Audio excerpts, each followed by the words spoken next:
Welcome back, everyone. Oz here, and today I've got some r/AmITheDevil for you all. As per usual, I'll be reading the posts, giving you my own opinion, and I hope you do the same down in the comments below. And without further ado, let's jump right into it. Cross posted from r/AmITheAsshole. Am I the asshole for planning a Christmas party? Am I in the wrong for thinking it's my turn to host a Christmas party? For the past 5 or 6 years, my sister-in-law, Emma, has hosted a gingerbread house party in December. If you don't know what that is, basically everyone is provided with a gingerbread house to put together and decorate. For all other gatherings, my husband's family rotates who hosts the party. For example, my other sister-in-law, Sarah, may host Christmas Day, or my mother-in-law may host. We host Easter sometimes, and sometimes it's my mother-in-law, etc. But for this party, it is always at Emma's house. The party is fine at Emma's house, but it means she invites her family and her friends and does things the way she would want to do them. I would like a chance to do it the way I would want. For example, I'm great at baking. Not delusional, people tell me all the time. So I would do homemade gingerbread instead of kits. I wouldn't invite Emily's family and friends. No offense to them. Just, they aren't people I would choose to hang out with. I would decorate my yard and house, just a different vibe. My husband always agrees that we should get a chance to host, but he doesn't say anything because Emma is married to his oldest brother, and I think he feels like he can't push back on them being bossy and controlling. So I sent a message to the family chat saying that we would be hosting the gingerbread party this year. Emma messaged me separately to ask if I would want to combine my party with her party, and that I could invite other people if I wished. Like I said, controlling. I replied and said no, that we felt it was our turn to host the party. Yeah, she's the controlling one. Emma said she would still be holding her party as planned. The group chat has been silent, so I feel like everyone is waiting to see what to do, as it looks like there will be 2 parties on the same day. I feel like she's the one being rude. She's had this party as her thing for years, and I don't think it's fair that she feels like she owns it. I don't think it's a big ask to let someone else host the party this year. So, am I being the asshole? Edit, just to clear this up, I did not pick my party date to be the same day as her party. I sent my message, and then when she messaged me privately, she told me she was planning to have her party the same day. Edit 2.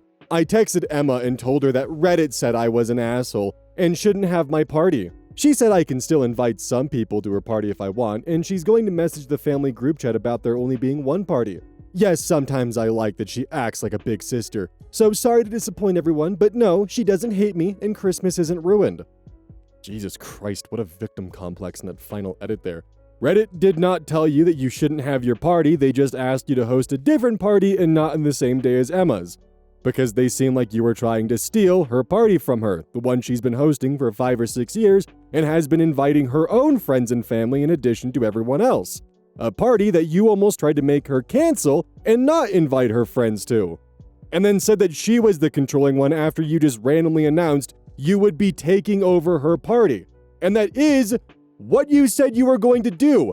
Quote, so I sent a message to the family chat saying that we would be hosting the gingerbread party this year. I'm almost afraid to ask how old you are because you're acting like a spoiled teenager. So the person who cross-posted this and puts OP's behavior on blast, the agony aunt, grabbed some of OP's original comments and was delightful enough to share them with us. OP, so I'm just never going to be able to host my own gingerbread party? Since she's older and had her kids first, this party always belongs to her? I don't get that. Commenter, host your own party on a different day and invite your own friends. OP responds, my friends don't have kids. It wouldn't be as fun for my kids without their cousins. It feels like she could give up controlling this one thing for a change.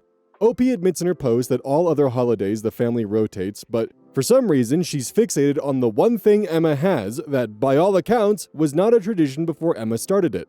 I think Puscarella on the original thread puts it best here. You are not only unilaterally taking over the hosting, you are also disinviting her extended family and friends from something that has become a yearly tradition for them. For something that is clearly not just a family function and not part of the holiday rotation. You can do the theme. You can hold a gingerbread party. What you can't do is co-opt hers, tell her she can't hold hers, and think that she's going to be okay with that. Hold your own party. Invite who you want. It seems to me the only one playing stupid reindeer games here is you. Again, which this just goes right back to OP's victim complex when they said that Reddit said I was an asshole and shouldn't have my party. That's not what anyone's saying. They're just saying, don't take over Emma's party. Anyways, the comments continue. Skipbilly Betty comments on the Devil post, being upset that she invites her friends and family to her party is weird. To which the Agony Aunt responds, even better, OP seemingly didn't realize until someone pointed out in the comments that if OP hosts and doesn't invite Emma's family, because OP doesn't vibe with them, that would make them feel like they've been disinvited. Commenter, you're not going to invite her or her family, but you spam the group chat about it? Rude. OP, no, she and her family is of course invited, just not her extended family. Commenter, so not the people she wants to socialize with for something fun around the holidays.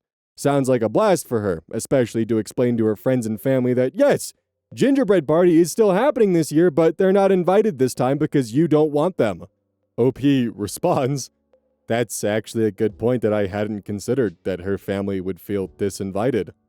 Commenter, they wouldn't feel disinvited, they would be disinvited. You said you wouldn't invite them. Also, you realize that your children are not going to have any other children at this gingerbread party that you're throwing? If your sister-in-law keeps the party on the same date, no other children are going to be there. Sounds like you're running into the exact problem you were trying to avoid by being stubborn. OP responds, yes, I do realize that my kids won't have their cousins at the party because Emma won't change her mind. I realize that I will have to go along with her party and her rules as always. I just feel like she's wrong for never letting anyone else host. But Reddit disagrees. It's her party. It's her tradition. You are trying to disinvite her friends and extended family from the tradition that she has set up for 6+ years. But she's the controlling one, huh? The craziest part is Emma was actually A-okay with you hosting. She just wanted to make sure that her friends and family would be allowed to come. Like, she was totally fine with co-hosting with you, but no! That's her being too controlling after you fucking took the reins from her. Oh my god. Cross posted from r/am I wrong? Am I wrong for giving my girlfriend an ultimatum and after the consequences wanting to leave her? Out of curiosity, I want to play a little bit of a game in the comments. Feel free to write down what you think the ultimatum was and what you think the consequences were. If you've already heard this story, then don't spoil it for the others because good lord. Very new here. I believe I did the right thing, but seeing how my girlfriend is steadily going downhill, I'm not sure anymore. I, 37 male, have a beautiful girlfriend, 38 female. We've been together for 3 years and we both have kids. I love her kids, she loves mine, and for the most part, everyone gets along together great. About 4 months ago, we found a nice place big enough for all of us, decided to move in together, and we were all really excited about it. A week before my girlfriend and her kids fully moved in, I had moved in first so I could fix a few things and paint. I had an idea, but didn't think she'd be too excited about it. Now, my girlfriend and I are both pretty stubborn. We don't agree on some things, but I've learned that when she gets stuck in her mindset over anything, I can get her to agree if I threaten to— oh my fucking god! I can get her to agree if I threaten to break up with her or say that I don't love her. None of this is actually how I feel, but she'll back down and stop the argument. About 6 weeks ago, I called her pretty late at night because I wanted to run my idea by her. Since we were moving in together and our friends and family had been coming over to see our new place, I decided to invite my ex-wife over as well to check out the place and do something fun with our kids. Okay? Play a game, make a dessert, etc. I really don't like my ex-wife. A week hardly goes by without her calling or texting me some pretty nasty stuff about me or making fun of my girlfriend. But I thought it would be a lot of fun for my kids to have their mother over and have a memory of her in their new place. I believe my kids should have memories of their mother in any home they live in. When I called my girlfriend, she had been asleep for about an hour. I knew she had her best friend over that evening for a little one last girls' night before moving in with me, and she'd had a few glasses of wine. She was pretty groggy when she answered the phone, and I thought, great, it'll be easier to get her to agree. Needless to say, she was not at all in agreement about my request, and I got pretty angry. I ended up telling her that if she didn't come over to see me that night, I was going to break up with her. I knew she'd panic and come see me. I knew she'd panic and come see me. That's exactly what she did. Only along the way, she was in a really bad accident. A truck driver fell asleep, crossed over 2 lanes, and slammed into her head-on. Not my girlfriend's fault at all. And my girlfriend was seriously injured. She was taken to the hospital, and once there, they did a talk screen, and she ended up getting charged with a DUI. I am so angry with her for driving like that, and now facing criminal charges.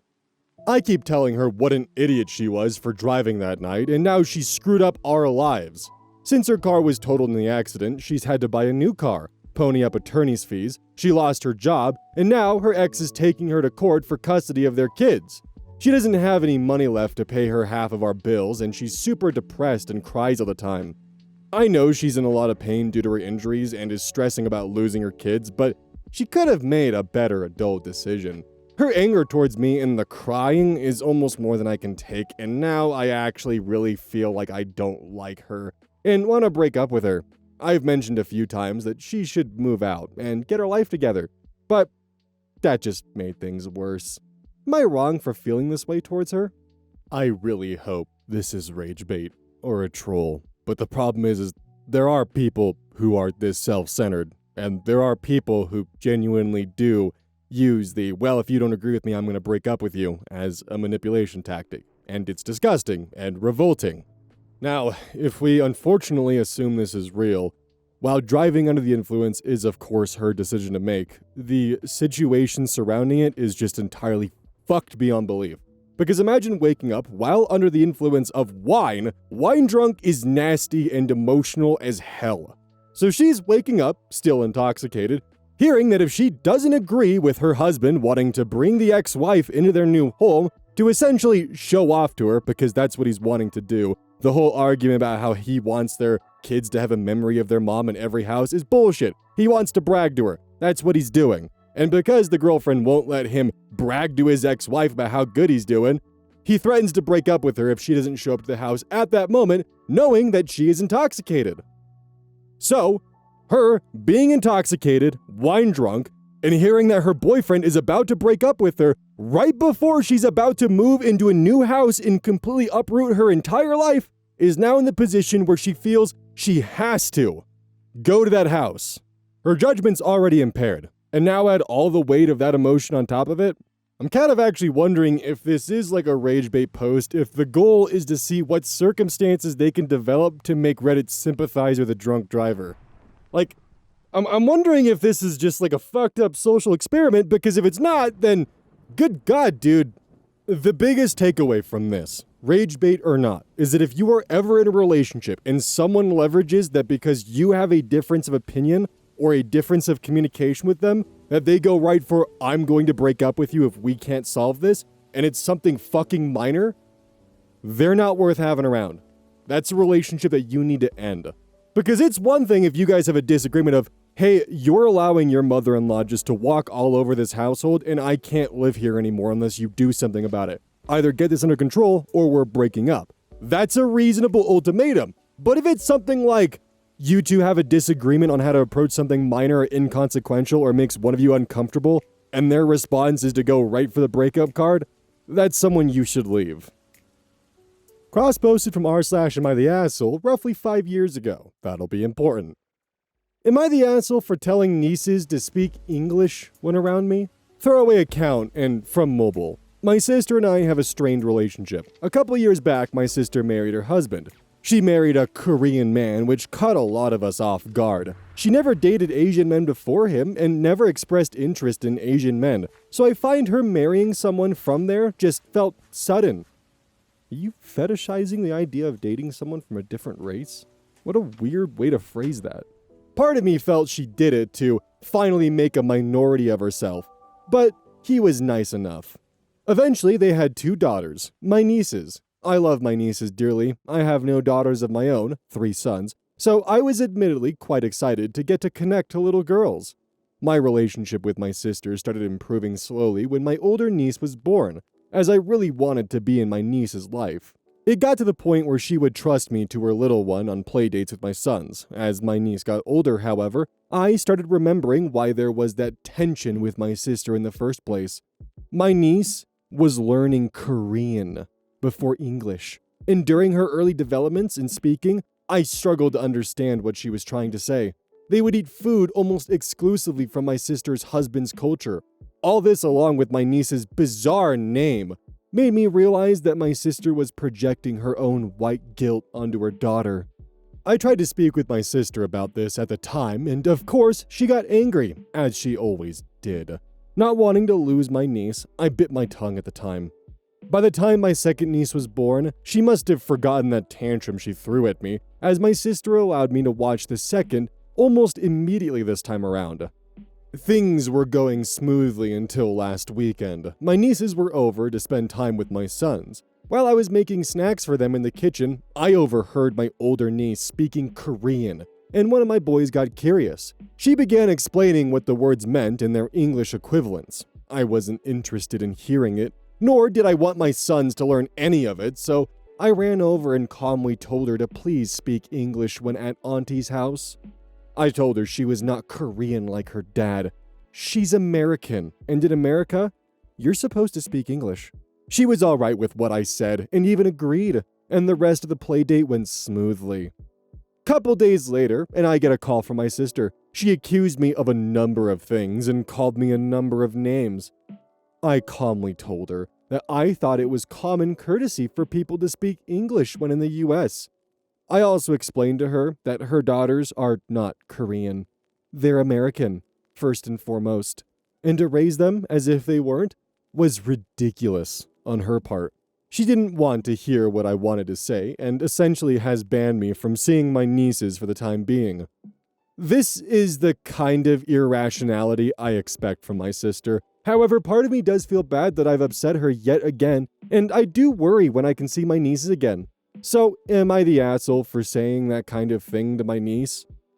So I went to the comment section on the original one because I was very curious to see what Reddit would be saying. Because, OP has a lot of weird racial issues. They're racist, is what I'm trying to say. So, user Superwoman USA comments, "First and foremost, you're obviously the asshole. I'm Black American and speak multiple languages, Spanish, French, and of course, English. There's this weird thought in only America that people should only speak one language, while in pretty much every other country in the world, most educated people speak at least two languages, native language and English. 1. Her children are in fact Korean, half Korean, but Korean all the same. 2. It is much easier to teach/raise a child with a second language instead of them trying to learn it later in life. 3. You seem to have racism in you. You're basically telling them to act white and telling your sister that she should act white and not respect the fact that she married someone from a different culture. 4.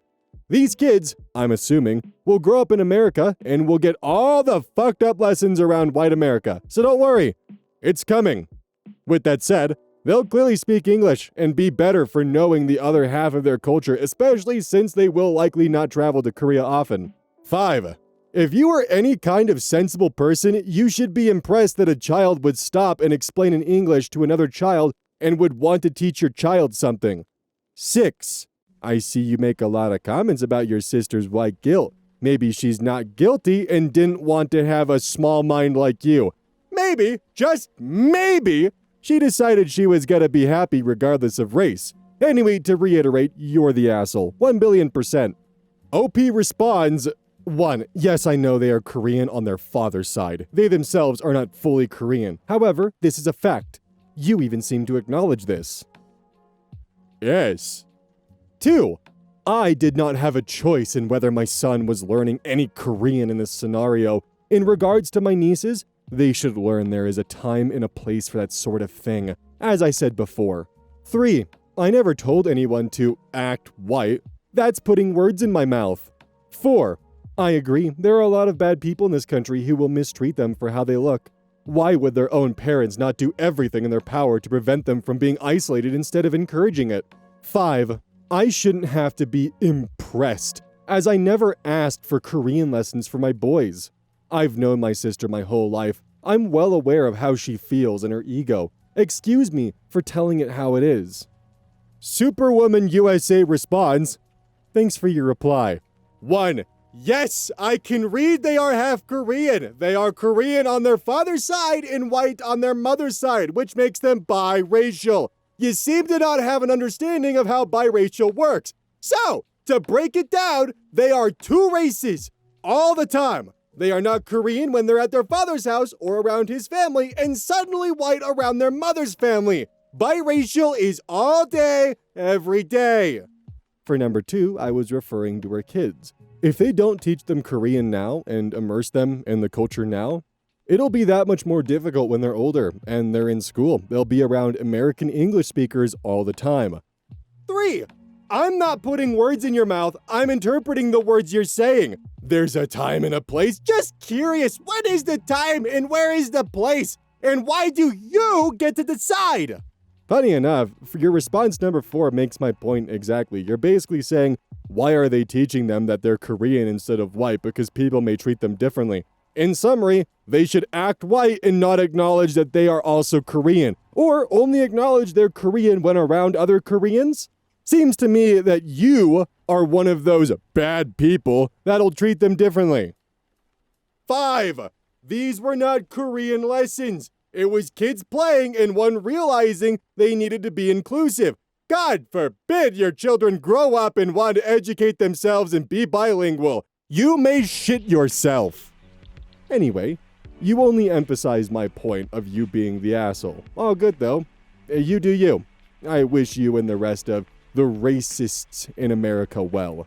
I don't wish them well. I'm just gonna point that out. I think they should rot, but that's just me. OP decides to grab the shovel one more time and keep digging. 1. I understand the concept of being biracial. However, considering my nieces have never been to Korea and are currently growing up in the US, that's why I prefer to say they are Korean on their father's side, as that sounds more accurate to who they are. That's the only reason I found it odd that my nieces defaulted to saying she was Korean rather than saying my dad is Korean. 2. I believe they should have the choice or not whether they want to invest themselves in learning those types of things. I don't think their parents should force them into it when they may not want to. Wait, didn't you just admit to stopping your kids from learning Korean when they had a very clear invested interest in learning what words meant in Korean? 3. They should speak Korean with people who understand and speak Korean. 4. I never said they should act white. Once again, claim for me things I never said. 5. My sons can make that choice for themselves when they're older, not when they're kids. You clearly are not the only person here to accuse me of being racist here. I've already received my judgment, so I'm not sure why you felt the need to display this level of hatred toward me. And yes, I will continue to live happily as I was before. See, with point 5, you just missed the point entirely that when kids are younger, they can actually develop and learn other languages a lot faster. Also, additionally, you are racist. That's just fundamentally here. Bizarre name? Do you mean Korean? Oh, do you also want to talk about the fact that you fetishize the idea of, oh my god, she never showed interest in Asian men before, so this is totally out of left field. Not to mention the weird comments of white guilt and how she's excited to finally make a minority of herself. What the fuck is your deal? Cross-posted from r/AmITheAsshole. Am I the asshole for asking my wife to do more around the house? Immediately opens with, edit to add, I accept my judgment, I will speak to her tomorrow. Oh goody.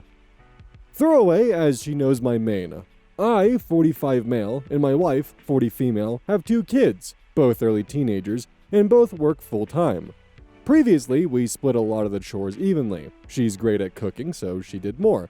I enjoyed cleaning, so I did more, and we split the rest evenly, and the kids pitch in too. She has not been lucky recently and got into a really bad car crash about 20 months ago and broke her spine, hip, and leg. She was on heavy-duty painkillers for a while during healing. However, 4 months ago, the painkillers caused her to have a series of seizures. Probably should mention these injuries from the crash have caused long-term pain for her. She's legally disabled, and she now won't, not can't, take any painkillers in case they start up again. Her choice, but relevant. One of the long-term effects of this is that she can't drive until 12 months seizure-free, and she has to commute to work using public transport. Unfortunately, this is almost 2 hours each way and there is no way around this. We have explored options like ride shares, etc., and it's not an option. My job is to help pay the bills, and honestly, I'm not a career person like she is. I work much shorter hours and less stressful than hers, but 30-minute drive in opposite direction and shifts, so I can't drive her there. Over the last few months, I have had to pick up a lot more around the house as she leaves so early, 6 a.m. to get to work for 8, and doesn't get back until 6 or 7 p.m. She has a very high-stress job, and she's the main breadwinner, so she doesn't want to change jobs. It means a lot of the things that she used to do falls on me now. Also, when she gets back, she often falls asleep by around 8. She's also, frankly, useless on weekends, only doing the bare minimum, meal prep and laundry. She says because she's tired and in a lot of pain. We live in a very cold and wet area, and now she says the weather contributes to this, but we can't move right now. Over the weekend, I've asked her to do more around the house. I'm really tired having to pick up everything myself. We got into a fight. She says we just need to let things go a bit more. Called me a perfectionist. This is a bit true. But I feel that she could be doing more around the house. Things she used to handle, like having to pick up medication/shopping, now falls onto me. Our nearest Walmart is a 15-minute drive from us. Okay, so is mine. She's tired, I get it, but everyone is tired. I also understand she's in pain, but I feel the accident was so long ago, she can't keep using this as an excuse. She should be able to drive in 9 months or so, and she says we need to just adapt to the new normal until then. I might be the asshole for not being understanding of her needs, but I think she's the asshole for refusing to do more, especially at evenings and weekends. Am I the asshole? So, your wife breaks her spine, her leg, and her hip, is having seizures, and you're mad because she's not doing more around the house. She's also the main breadwinner, so has to now deal with a 2-hour-long commute, going just one direction, so 4 hours in total. And she can't take painkillers for her pain because they give her seizures, and she's only 3 months off the painkillers, so she's dealing with constant chronic pain, like 24/7. And because of those painkillers, she can't drive for another 9 months, so her schedule's even more flooded with more things, and she's still pushing through and doing everything she can. After, breaking her fucking spine. And even with that, she's still doing meal prep for 4 people as well as laundry. For 4 people.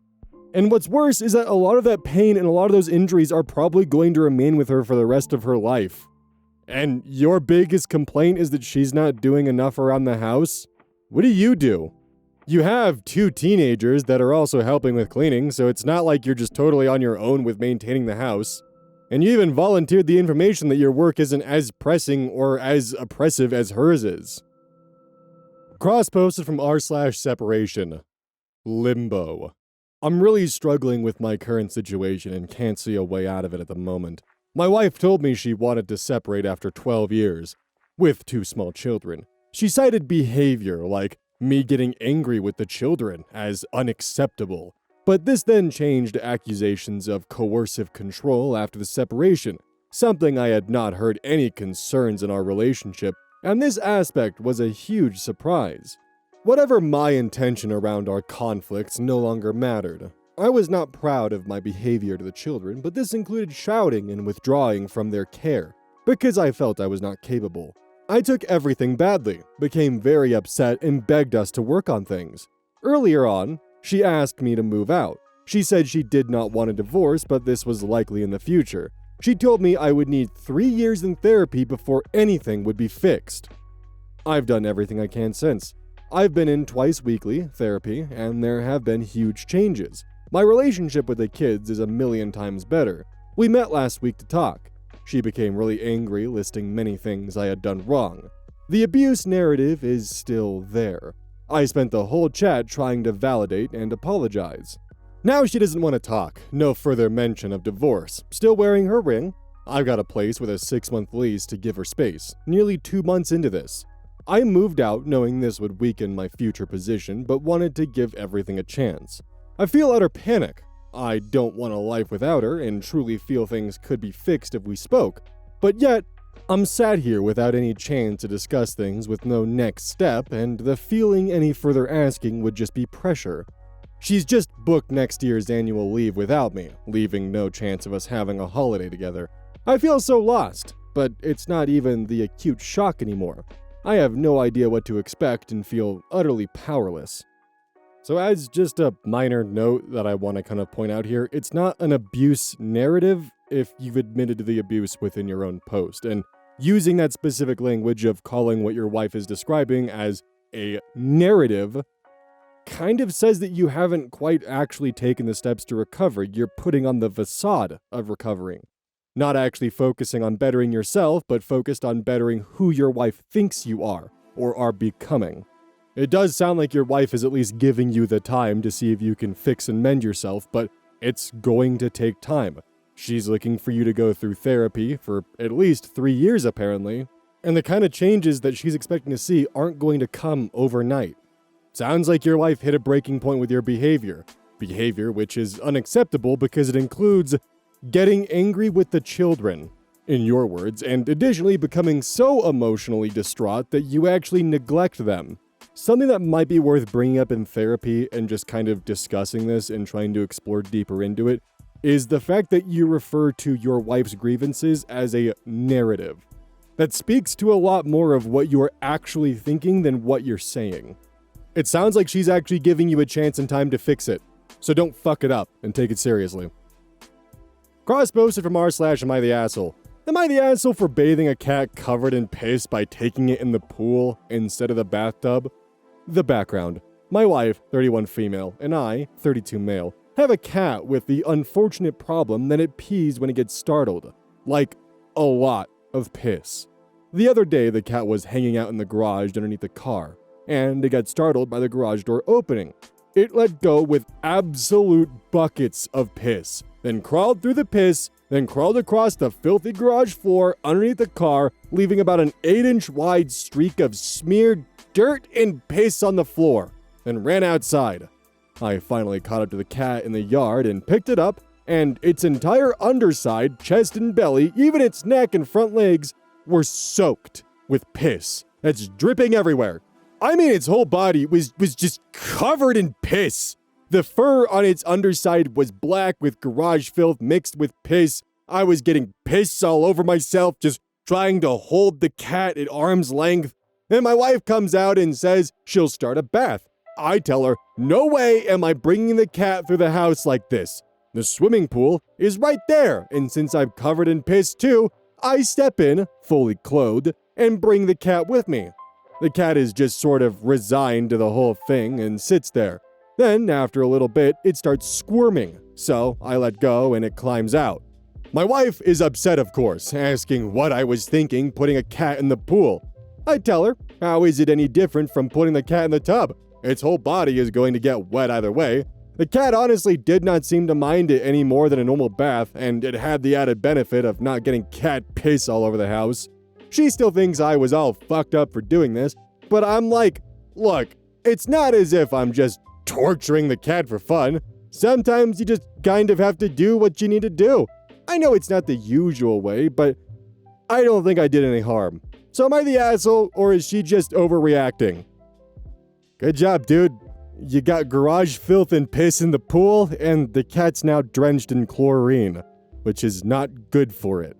By the way, not so fun fact, when urine, or at least the ammonia in the urine and chlorine mix, it creates chloramine, which is that smell that you smell in indoor pools, a thick chlorine smell. Yeah, that's piss water. That's piss chlorine right there. Also, repeated exposure to chloramine is actually linked to a lot of respiratory issues within lifeguards, oftentimes called lifeguard lung. Which, I mean, this requires like years of exposure. But like, still, you dunked your cat in the pool, you made chloramine, you got garage grung and filth all inside the pool, so that's gonna suck to clean up. And on top of that, your cat's skin's gonna be irritated now. You're still gonna have to put him in the bath. Like, dunking in the pool isn't going to wash the piss and garage dirt off the cat's fur. You're just now making it a soggy, pissy, dirty cat with chlorine on it. That's not fun. And most importantly, take your cat to the vet. That's not normal behavior. Don't forget, this is brought to you by GamerSupps. Use code ODDS at checkout. It's basically a caffeine powder that you put in your water, and I actually really like it. I use this on a daily basis. Don't forget that every purchase you make using code ODDS directly supports the channel. And if you want a personal recommendation from me, I would either recommend the Soda Pressing Pear or Dragon Fruit Punch. Those two are currently my favorite flavors. And as a note, once we sell a certain amount of stuff, I get my own flavor and my own cup, and you all know I'm gonna choose some degenerate shit that's gonna make their PR team squirm. My goal is to make them regret partnering with me. So please, use code ODDS at checkout to make my dream come true of making a PR team squirm.